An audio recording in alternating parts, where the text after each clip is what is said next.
Yes guys, welcome back to another video on the YouTube channel, back with another transfer update. And lo and behold, the transfer window has officially opened. Yes, you wouldn't have known that the transfer window has been open this whole time if you're Arsenal Football Club, because we, at the moment, are moving mad. Liverpool and Man City must be shitting bricks at the moment because we are finally making moves. So pray for them as we're going to be coming for all four fronts come next season. Mark my words. Run the likes up if you haven't already and subscribe to the channel for my top rage bait. Guarantee some sorry arse is going to clip it up. Oh, the delusion. But yeah, nevertheless, let's dive into the news for today. Because according to Fabrizio and HandofArsenal, Arsenal are in active talks to sign Christhian Mosquera as new centre-back, with initial negotiations already ongoing.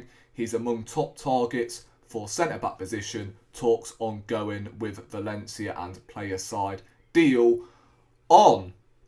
So, yeah, another one bites the dust.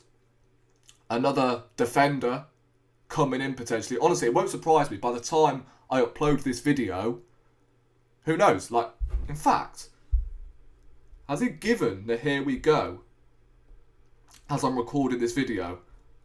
Probably not. I don't think he has. No, he hasn't. But it honestly won't surprise me by the time I've uploaded this video, Fabrizio has given the here we go. Because it seems like Arsenal, every time a defender, midfielder, a goalkeeper is on the line, we move faster than the Mexicans. But with a striker, or a left winger to an extent, we don't know who we're choosing. Between Gyökeres, Sesko, whoever, we just can't seem to decide who we are getting. And now, we're in a position where we're getting a mosquito on board. And I'm not going on holiday until mid-August, so it seems like the holiday is bringing itself to me. And I'll tell you what, I was thinking this the other day, that our main issue is definitely our defence over our front line. So I'm so delighted that we are prioritising that position. Jokes, obviously. I mean, Mosquera, right, if that's how to pronounce his name, he's a decent player in all fairness. I think he'll provide decent cover for Saliba. He can also makeshift as a right back. So, look, Arteta admires versatility in his back four. So, he's a perfect Arteta player in my eyes. And obviously, seeing as he's a centre-back, I'm hoping he'll be playing there for most part. And he will provide decent cover for Saliba whenever he either gets injured or he needs to be given a rest. So this will be a decent bit of business.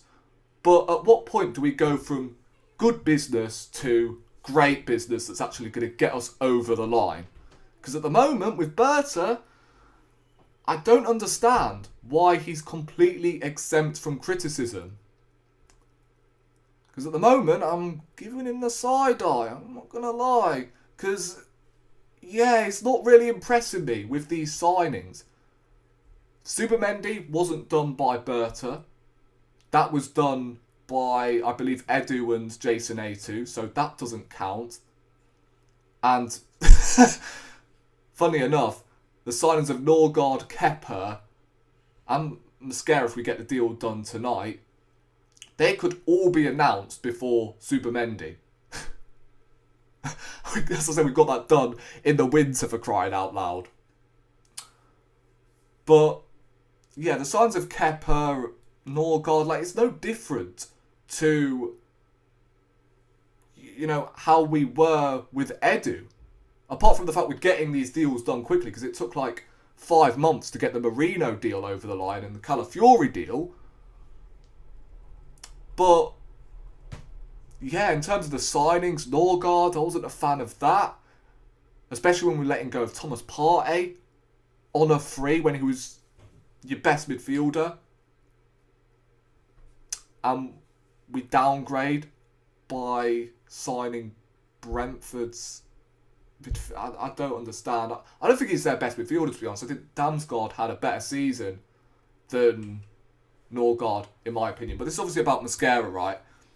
As I said, decent player, Spanish international. I mean, imagine my shot that Arteta's interested. And I think it'll be a good signing. And our defensive depth is looking good. But we need the same, we need the same with attackers, because we are starving. We are starving for attackers at the moment. Because we can't afford to go through another transfer window with no attackers. Look, at the end of the day, this could all be redeemed if we get a Rodrigo and a Gyökeres. If we get Kepa, Mosquera, Norgard, Zubamendi, Rodrigo and Gyökeres, that for me is a 9 out of 10 window. The only reason why it's not a 10 is because we let go of Thomas Partey, bruv. And we replaced him with Norgard. Although Zubamendi, I reckon, is the replacement for Partey. But Norgard coming in and Partey out. Like, I just, again, still cannot fathom that move whatsoever.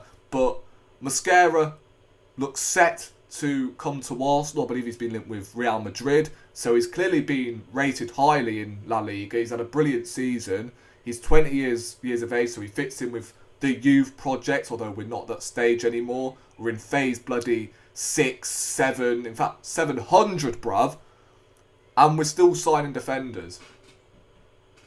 So, look, it's a good signing, but is it a signing to get us over the line?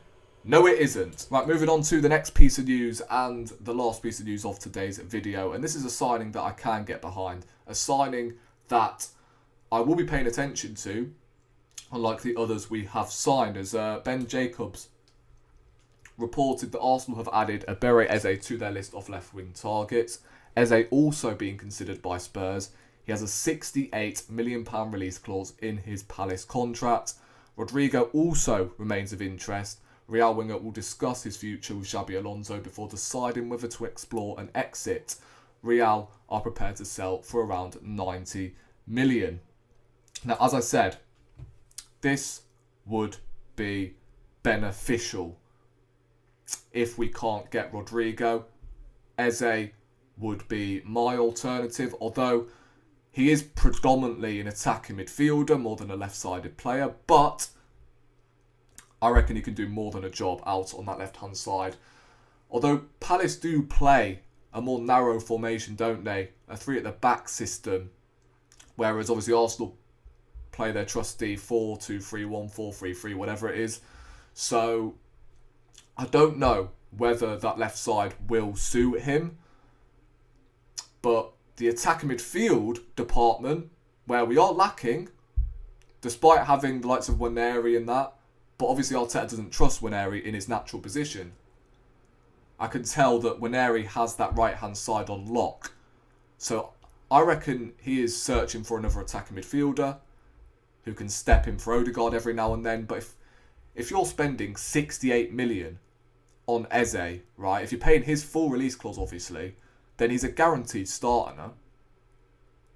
And I don't see him dropping Odegaard anytime soon. So I can see him playing on the left-hand side, because we know the gist with Arteta, right? He'll sign players for big money, but we won't see them in their natural positions. And I can see that happening with Eze, to be honest. And yes, I know, he can do a good job on the left-hand side. But this is why I do prefer Rodrigo, because he is natural on that side. So, look, it would be the dream to get both. Imagine getting Eze and Rodrigo in the same window, but I don't see it happening. If we can't get Rodrigo, that falls through. We're going to go for Eze, depending if Spurs don't sign him come the time we actually don't get Rodrigo. Hopefully he's still available and we go in for Eze as an alternative. That's what I would be doing, in my opinion. I reckon he'll provide brilliant backup to Odegaard Although at the moment, you'd be mad not to start him ahead of Odegaard, because Odegaard has been really poor over the last 4 to 5 months. So we need someone to push his spot, and it could make him better. I don't know. This is what we need. We don't want those, we don't want those stop gaps or anything like that. We need proper competition, and I think that's what Eze is going to provide if he was going to come to Arsenal. But that is the news for today. Appreciate everyone locked in. Subscribe to the channel if you're not already. Make sure you do leave a like on your way out, and I'll catch you in the next one. Come on, you Gunner.